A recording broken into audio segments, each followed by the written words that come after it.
वर्त के अंतर्गत हम लोग लघुत्तम समापवर्त तथा महत्तम समापवर्त यहाँ हम लोग चलते हैं लघुत्तम समापवर्त के अंतर्गत। तो समापवर्त में पहले हम लोग पढ़ते हैं अपवर्त को जानते हैं। अपवर्त को अंग्रेजी में कहते हैं मल्टीपल। क्या कहते हैं? मल्टीपल का बस सीधा सा फंडा रख लीजिए यार कि आपको मल्टीपल का मतलब होता है पहाड़। मल्टीपल का मतलब क्या होता है? पहाड़।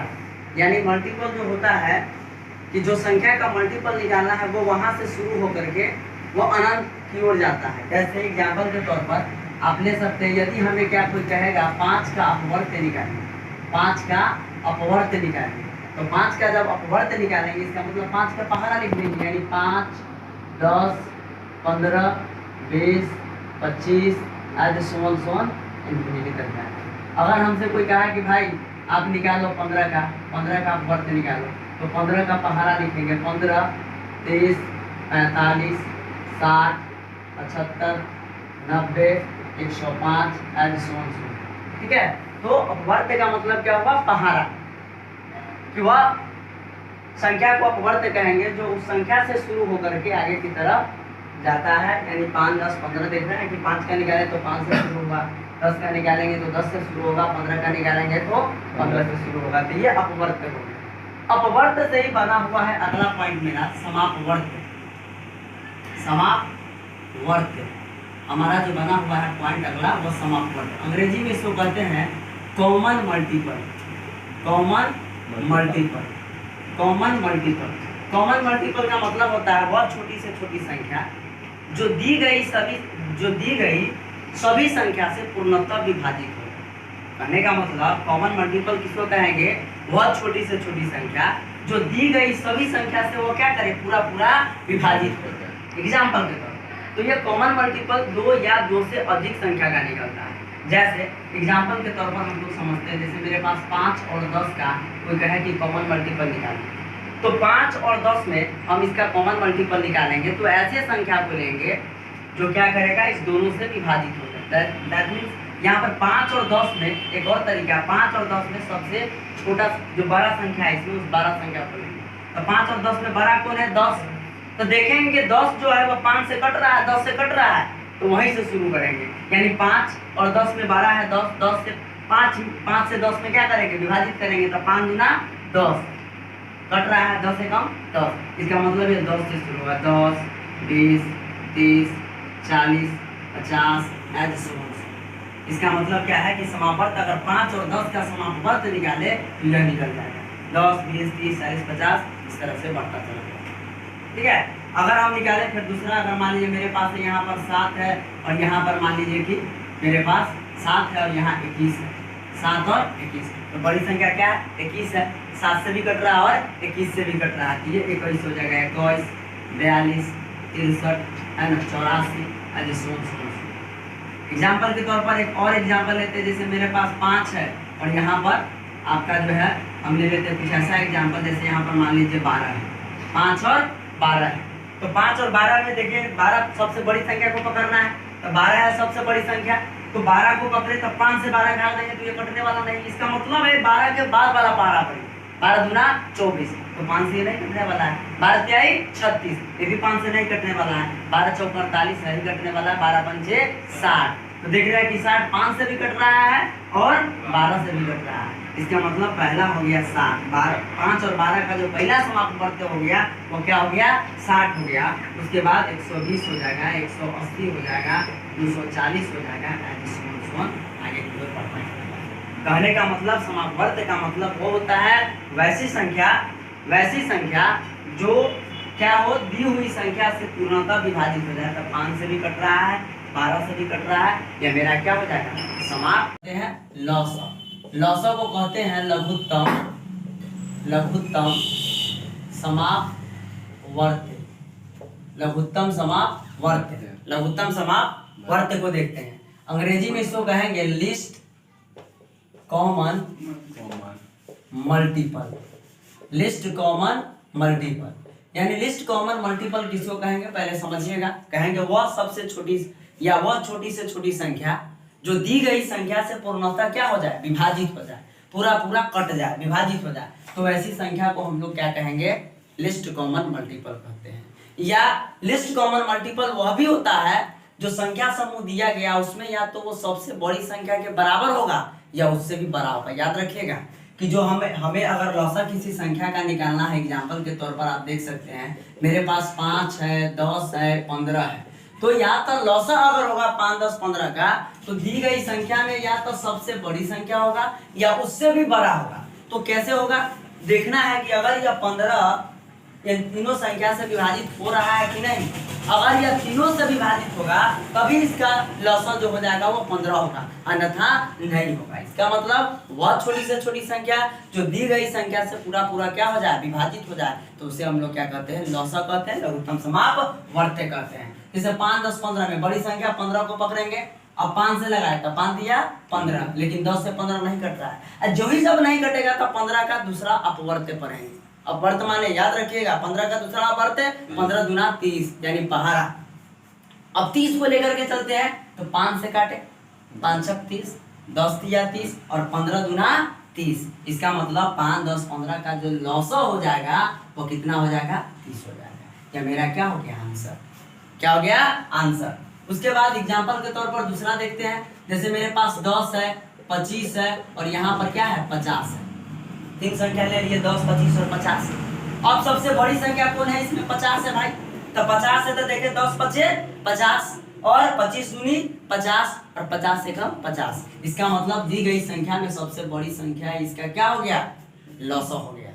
समझ में आया क्या कि दी गई संख्या में सबसे बड़ी संख्या के बराबर होता है या उससे भी बड़ा होगा। यहाँ देखे कि दी गई संख्या में क्या हुआ, इस संख्या से भी बड़ा हो गया। 15 से भी बड़ा क्या है, 30 है, और यही 5, 10, 15 का क्या हो गया, लौसा हो गया। यहाँ 10, 25 और 50 में सबसे बड़ी संख्या था 50 और 50 को पकड़ करके मैंने लौसा निकालने की कोशिश किया तो 10 से भी कट रहा है, 25 से विभाजित हो रहा है और 50 से विभाजित हो रहा है। इसका मतलब दी गई संख्या का जो लौसा हो जाएगा वो क्या हो जाएगा, 50 हो जाएगा। अब हम लोग कुछ विधि को पढ़ते हैं। इस विधि को हम लोग कहते हैं अपवर्त्य विधि से लौसा निकालना। तो अपवर्त्य विधि से लौसा निकालने के लिए क्या हुआ तरीका मेरा कि दी गई संख्या में क्या होगा, दिए गए संख्या में सबसे बड़ी संख्या का, दी गई संख्या में सबसे बड़ी संख्या के बराबर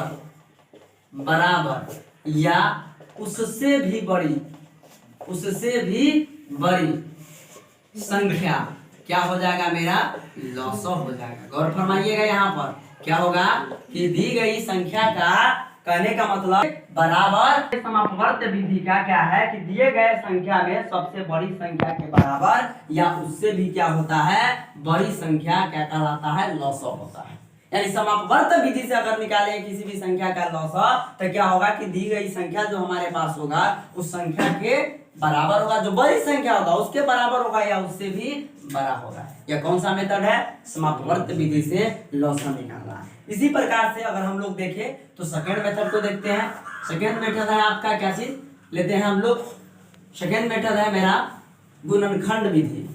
गुणनखंड विधि यहाँ देखते हैं, गुणनखंड विधि से अगर हम लोग निकालेंगे, गुणनखंड विधि से हमें लौसा निकालना है तो क्या करेंगे, तो गुणनखंड विधि से हम लोग जो अगर लौसा निकालेंगे वह क्या होगा। जैसे मेरे पास मैंने ले लिया यहाँ 10 है, 30 है और 40 है, इसका क्या करना है गुणनखंड विधि से। तो 10 का हम क्या करेंगे एलसीएम यानी एक एक करके मल्टीपल निकालेंगे। तो 2 से 2 पंचे 10 यानी 10 बराबर क्या हो गया, 2 गुने 5 के मल्टीपल में हो गया। 30 क्या हो जाएगा भाई, 30 से निकालेंगे तो 15 दूना फिर यहाँ पर 3 बचे 15। इसका मतलब 30 बराबर क्या हो गया, 2 गुने 3 गुने 5 और 40 बराबर क्या होगा भाई, 2 से 20 फिर यहाँ 2 से 10 फिर 2 से 5 और यहाँ पर 5 एकम 5। कहने का मतलब 40 बराबर जो हो जाएगा कितना, 2 का मल्टीपल कितना आया, 3 बार आया था, 2 के पावर 3 और यहाँ पर 5 एक बार है। ठीक है। अब गुणनखंड मेथड में क्या होता है कि जो दी गई संख्या में है जो मल्टीपल है उस मल्टीपल का अगर जो सब में मिल रहा है कॉमन है उसमें सबसे बड़ा मल्टीपल लेंगे। लौसा के लिए नियम क्या है कि जो दी गई संख्या उसमें मल्टीपल में सबसे बड़ा लेंगे। तो 2 2 2 2 है तो यहाँ 2 के पावर क्या है, सबसे बड़ा 3 है तो 2 के पावर यहाँ 3 डालेंगे। ठीक है। उसके बाद देखिए 5 3 है यहाँ पर और कोई नहीं है तो इसको भी हम यहाँ पर लिखना पड़ेगा। और 5 में देखें तो 100 में 5 5 कॉमन है तो एक खाली 5 हो जाएगा। ठीक है, क्योंकि 5 का कॉमन यानी हाईएस्ट कॉमन यहाँ पर जो मल्टीपल हो गया वो कितना हो गया, 1 है, क्योंकि सबका पावर में सबसे बड़ा पावर क्या है 1 है। अब यहाँ 2 के पावर 3 का मतलब 8, 5 6 40 दिया 120। ये कौन सा मेथड है? यह मेथड आपका कौन चीज है? फैक्टराइज मेथड है, ये फैक्टराइजेशन मेथड है, गुणनखंड विधि है। तो गुणनखंड विधि से इसी तरह से हम एक एक करके क्या करेंगे, लॉसा निकालेंगे, एक एक करके उसका मल्टीपल निकालेंगे और देखेंगे जो मल्टीपल अगर 2 वाला है तो उसमें सबसे बड़ा, फिर उसके बाद 5 में देखेंगे सबसे बड़ा पावर कौन सा है, तो बड़ा पावर वाला यानी बड़ा मल्टीपल वाला अंक को लिखेंगे और इसको गुना करके हमारा क्या आ जाएगा, आंसर आ जाएगा। तो ये हो गया आपका कौन सा मेथड, गुणनखंड विधि।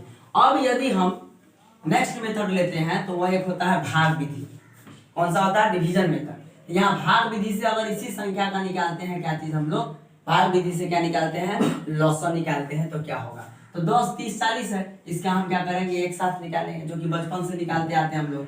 10 से 10 गए 10, 10 या 30 है, 10 चौका 40, 10 चौका 40, सब 10 से कट गया। अब हम यहाँ पर क्या करेंगे, एलसीएम बराबर हो जाएगा मेरा 10 गुने 3 गुने 4, क्योंकि अब 3 4 तो लगने वाला, लग से नहीं रहा है, तो 10 दिया 30, 30 चौका 120, इसका भी एलसीएम क्या हो जाएगा, 120 हो जाएगा। इसको हम लोग कहते हैं डिवीजन मेथड।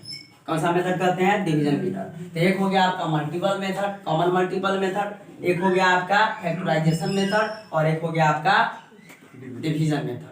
ठीक है, इन 3 विधि से हम लोग क्या कर सकते हैं, आसानी से किसी भी संख्या का लॉसा निकाल सकते हैं। अब यहाँ पर हम लोग देखते हैं कि अगर दशमलव, ऐसे तो अगर कोई भी संख्या रहेगा उसको आसानी से निकाल सकते हैं।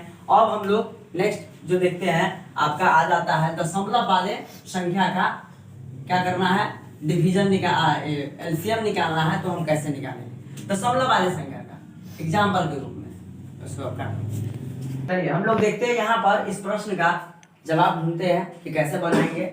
याद रखिएगा इस तरह से या मल्टीपल में आपको दिया जा सकता है सवाल और कहेगा कि भाई इसका लॉसा क्या होगा। तो याद रखिए मैंने अभी बताया कि मल्टीपल में पावर वाला में जब इसके ऊपर जो घात वाला हमने बताया कि जो कॉमन मिलेगा उसमें सबसे बड़ा पावर को लेना है, जो कॉमन मिलेगा उसमें सबसे बड़ा पावर को लेना है, और जो न मिलेगा लॉसो में याद रखिएगा यह किसके लिए मेथड है, लॉसो में है कि जो कॉमन मिलेगा उसमें सबसे बड़ा को लेना है, पावर वाला, और अंक से मतलब नहीं है, पावर से मतलब है, और उसके बाद जो न मिलेगा उसको भी यहाँ पर आपको लिखना पड़ेगा। जैसे एग्जांपल के तौर पर मैंने ये 2 एग्जांपल लिया, देखिएगा।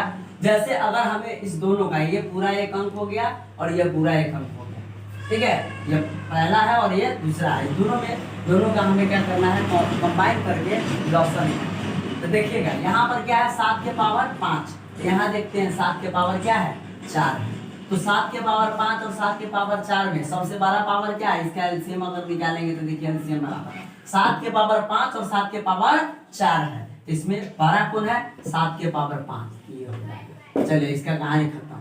3 के पावर 8 है, यहाँ देखते हैं 3 के पावर 9 है, इस दोनों में बड़ा कौन है, 3 के पावर 9, बड़ा वाला पावर लेंगे, गुने इस दोनों का कॉमन मिला 2 के पावर 4 है, और यहाँ देखें तो 2 के पावर क्या है आपका, 2 के पावर कितना है, 8 है, तो 2 के पावर यहाँ क्या करेंगे, 8 लेंगे, 2 के पावर 8। तो यहाँ 3 के पावर भी मिल गया और यहाँ 3 के पावर वाला भी मिल गया, 2 के पावर भी मिला, 2 के पावर मैंने यहाँ 2 पावर वाला भी कर दिया। अब बच गया क्या, यहाँ 5 के पावर 2 है, इसमें नहीं है, तो जो 9 मिलेगा उसको भी यहाँ पर लास्ट में लिख देना है।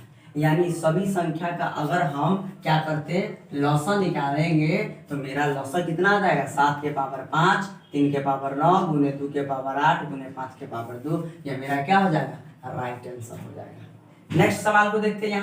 यहाँ क्या है, 5 के पावर 2, यहाँ पर देखेंगे मिलाएंगे 5 का, यहाँ 3 हुआ, याद रखिएगा तीनों में मिलाना पड़ेगा आपको, ये 3 है, तो यहाँ 5 के पावर 2 है और यहाँ 5 के पावर क्या है, 7 है, यहाँ 5 के पावर 2 और यहाँ 5 के पावर 7, तो 5 के पावर 7। और यहाँ देखते हैं, यहाँ तो है नहीं है, लेकिन जो है उसमें सबसे बड़ा कौन है, 5 के पावर 7, तो यहाँ एलसीएम जो हो जाएगा वो 5 के पावर 7 हो जाएगा। इसके बाद देखते हैं 7 के पावर 3 है, दूसरा में देखते हैं 7 के, तो यहाँ है नहीं है, लेकिन यहाँ 7 के पावर क्या है, 3 है, तो दोनों में कॉमन है 7 के पावर 3, 7 के पावर 3, तो यहाँ पर क्या हो जाएगा, 7 के पावर 3 हो जाएगा। इसके बाद देखते हैं 2 के पावर 4 को, 2 के पावर 4, यहाँ देखते हैं 2 के पावर 4 ये नहीं है, यहाँ 2 के पावर क्या है, 5 है, तो बड़ा वाला लेना है, यहाँ 2 के पावर 4 और यहाँ 2 के पावर 5, तो यहाँ क्या हो जाएगा, 2 के पावर 5। चलिए इसका तो पूरा अंक मिल गया। अब यहाँ देखते हैं बचा होगा कुछ, जो बचा हुआ है यहाँ 3 के पावर 8 है, और 3 के पावर 8 है, और यहाँ ये नहीं, तो ये भी हो जाएगा मेरा 3 के पावर 8। इसके बाद देखिए 11 के पावर क्या है 3 है, और यहाँ ये नहीं है, तो यहाँ भी हो जाएगा 11 के पावर 3। उसके बाद यहाँ देखिए इसका भी पूरा कहानी खत्म। यहाँ देखते हैं 17 है, तो गुना में क्या हो जाएगा 17, यानी जो मिलेगा उसमें सबसे बड़ा पावर लेना है, जो मिला है उसमें सबसे बड़ा पावर, और जो न मिला है उस सभी को क्या करेंगे, यानी मेरा क्या हो जाएगा एलसीएम हो जाएगा। ठीक है, 6 के पावर 3 गुने 15 के पावर 4, 9 के पावर 8 गुने 10 के पावर 8। अब यहाँ पर कहिएगा कि सब यहाँ तक कोई नहीं मिल रहा है, तो जब कोई नहीं मिल रहा है तो डायरेक्ट सीधे लिख दीजिए, नहीं यहाँ पर बेस क्या है छुपा हुआ है। जैसे 6 है तो 6 को आप ऐसे लिख सकते हैं 2 गुने 3 और इस पूरा का पावर 3। 6 है तो 2 गुना 3 इस पूरे के पावर 3 गुने 15 है तो 15 को ऐसे लिख सकते हैं 3 गुने 5 और इस पूरा के पावर 4। ऐसा तो आराम से लिख सकते हैं, क्योंकि ऐसे सवाल में बेस क्या है छुपा हुआ है। कॉमा यहाँ पर 9 के पावर 8 गुने 10 के पावर 8 है, 9 को क्या लिख सकते हैं 9 के पावर 8 है, तो इसको हम 3 का स्क्वायर और उस पूरा का पावर 8 न दे सकते हैं। 3 का स्क्वायर और पूरा का पावर, चूंकि 3 आई 9, तो 3 का स्क्वायर और पूरा का पावर 8 गुने 10 को क्या लिख सकते हैं 2 गुने 5 और इस पूरा के पावर 8। अब इसको तोड़िए, क्या होगा 2 गुने 3 है तो 2 के पावर 3 गुने 3 के पावर 3, यहाँ 3 के पावर क्या है 4 है, गुने 5 के पावर क्या करेंगे 4 हो जाएगा, 5 के पावर 4 हो जाएगा। यहाँ क्या है 3 का स्क्वायर है और इसके पावर कितना है 8 है, तो 8 गुने 16, यानी 3 के पावर कितना हो जाएगा 16 गुने यहाँ 2 के पावर 8 और 5 के पावर क्या हो जाएगा 8। अब यहाँ देखेंगे हम लोग, देखिएगा अब इस सब में देखिए, यहाँ पहले हम लोग पहले इसको सुटेबल करते हैं, तो 2 के पावर 3, लेकिन यहाँ 3 के पावर 3 और यहाँ 3 के पावर 4, क्योंकि गुना में पावर क्या करता है जुट जाता है, इसका मतलब 3 के पावर में क्या हो जाएगा 7 और गुना में 5 के पावर 4। यहाँ देखिएगा यहाँ तो ऑलरेडी सजा हुआ है, 3 के पावर क्या है 16, 3 के पावर 16 गुने 2 के पावर क्या हो गया 8 और 5 के पावर 8। अब यहाँ पर हम इसका क्या करेंगे एलसीएम निकालेंगे, तो चलिए निकालते हैं। यहाँ 2 के पावर 3 है और यहाँ 2 के पावर कितना है 8 है, इस दोनों में बड़ा कौन है भाई, तो यहाँ एलसीएम अब जो हो जाएगा एलसीएम बराबर वो क्या हो जाएगा 2 के पावर 8। यहाँ देखिए 3 के पावर 7 है और यहाँ 3 के पावर 16, इसका मतलब 3 के पावर 16 और यहाँ 5 के पावर 4 और यहाँ 5 के पावर 8, तो 5 के पावर क्या हो जाएगा भाई 8 हो जाएगा। यह मेरा क्या हो जाएगा आंसर, समझे। तो कभी कभी क्या होता है कि आपका बेस में पावर छुपा हुआ रहता है, तो डायरेक्ट आप ये ना करके डायरेक्ट आंसर मत लिखिएगा, नहीं तो आपका वहां गलत हो सकता है। इसलिए हम क्या करेंगे पहले बेस को तोड़ देंगे, 6 को 2 3 में, 15 को 3 5 में और 9 को 3 का स्क्वायर और उसका पावर, और इस तरह से तोड़ के हम इसके आंसर प्राप्त कर सकते हैं। दशमलव का एलसीएम बनाने के लिए मैंने अभी जो इसका रूल है समझिएगा, कि दशमलव का एलसीएम बनाने के लिए पहला नियम क्या है कि दशमलव के बाद जितना सबसे ज्यादा अंक दिया है उतना अंक पहले समय पूरा करेंगे, यानी दशमलव के बाद यहाँ 3 अंक है ना, तो यही 3 अंक सब में दशमलव के बाद 3 अंक पुराना है, यानी 3 दशमलव के बाद 3 अंक, यानी दशमलव के बाद यहाँ 1 अंक है, इसको 3 अंक पुराने के लिए क्या करेंगे 2 यहाँ है 1 अंक है तो यहाँ 2 को 0 और देंगे, दशमलव के बाद 3 अंक पुर गया, कॉमा 6.4 है, इसको 3 अंक पुराने के लिए 2 को 0 और दिया गया, और तथा में क्या है मेरे पास यहाँ तो ऑलरेडी 3 अंक है, 3 अंक है। एक पहला नियम यह होगा। दूसरा कहता है कि दशमलव भूल कर अब एलसीएम निकालिए, दशमलव भूल जाइए, तो दशमलव भूलेंगे तो यहाँ क्या हो जाएगा 3200, और यहाँ दशमलव भूलेंगे तो क्या हो जाएगा 6400, और यहाँ जब दशमलव भूलेंगे तो भाई 3 को 0 और पूरा बाद 4 है, इसका मतलब खाली 4 हो जाएगा। समझ में आया बात, क्या हो जाएगा 4 हो जाएगा। दशमलव भूल करके एलसीएम निकालिए, तो अगर हम इसमें 4 से लगाए तो 4 से लगाएंगे तो 4 8 32 800, 4 से लगाए तो 16 चौका 64 1600 और 4 1 4, इसका कहानी खत्म। और यहाँ और एक बात देख रहे हैं, 800 से क्यों कटने वाला था, सीधे 800 से लगाइए, 800 1 800, 800 दूना 1600, यहाँ हो गया। अब ये सब जो बचा हुआ उसको गुना कर दीजिए, क्या हो जाएगा एलसीएम बराबर भाई 4 गुने 800 गुने 2, 4 8 32, 32 दूना 64, और 64 पर क्या वो 0, 3 को 0, 64 पर 3 को 0, सॉरी 2 को 0, 4 8 32, 32 दूना 64, 2 को 0 है ना, तो 2 को 0 है। यानी ऐसे अगर दशमलव नहीं रहता तो आंसर कितना आता 6400। लेकिन हमें क्या कहा है नियम, पहला नियम, फिर एक बार और रिपीट कीजिए, पहला नियम क्या कहा कि पहले दशमलव इतना अंक जो हाईएस्ट अंक इतना पुराना है, दशमलव के 3 अंक था, हमने 100 में दशमलव का 3 अंक पुरा लिया, ठीक है। उसके बाद दशमलव को भूल जाना है, तो दशमलव को मैंने भूल गया, 3200 6400 4 हो गया, सब का मैंने क्या किया, एलसीएम निकाला। अब उसके बाद आंसर में जो हाईएस्ट दशमलव है उतना अंक के बाद आपको दशमलव पूरा देना है, यानी 3 अंक के बाद दशमलव है तो दाहिने तरफ से 3 अंक गिनिए, 1 2 3, यानी 3 अंक का मतलब यहाँ आ जाएगा 6.400, यानी 6.4, यानी इसका जो आंसर हो जाएगा वो 6.4 भी आप लिख सकते हैं, या 6.44, 6.400 कर लीजिए, मेरा क्या हो जाएगा आंसर। लिख करते हैं कि दशमलव के बाद अगर जो हाईएस्ट अंक होगा उतने अंक के बराबर करेंगे, तो यानी 1.08, तो 2 अंक हाईएस्ट है दशमलव के बाद, इसका मतलब सब में 2 अंक बराबर पहले करेंगे, तो 1.08, यहाँ हो गया 0.36 और यहाँ 0.9 है, तो 2 अंक बनाने के 0 देंगे, क्योंकि दशमलव के बाद 2 अंक है तो सब में 2 अंक पूरा है। उसके बाद क्या करना है, मैंने बताया कि जब इसका एलसीएम निकालेंगे तो दशमलव भूल जाएंगे, ये हो जाएगा 108, सीधे हो जाएगा 36 और ये हो जाएगा 90। अब इसका निकाल दीजिए, 18 से सब कटने वाला है, 18 छक 108, 18 दूना 36, 18 पंचे 90। फिर यहाँ निकाल दीजिए 2 से, 2 तिहाई 6, 2 इकाई 2 और यहाँ पर 5, 2 5 को लास्ट में रहने दीजिए, तो 18 3 54, अब 5 गुना 10 पर यानी एगो 0 हो जाएगा, देयरफॉर एलसीएम जो हो जाएगा वो कितना होगा, 18 3 54 पर एगो 0। चूंकि आंसर क्या करना है, दशमलव के कितने अंक के बाद माने आंसर में कितना करना है, दाहिने तरफ से 2 अंक के बाद दशमलव दे देना है, ये हो गया 1 और 2, यहाँ क्या कर देना है, दशमलव दे देना है। आंसर में 2 अंकों के बाद क्या करना है, दशमलव दे देना है, तो दाहिने तरफ से 1 2 अंक के बाद दशमलव दे देंगे, मेरा क्या हो जाएगा, आंसर हो जाएगा। समझ में आ गया होगा।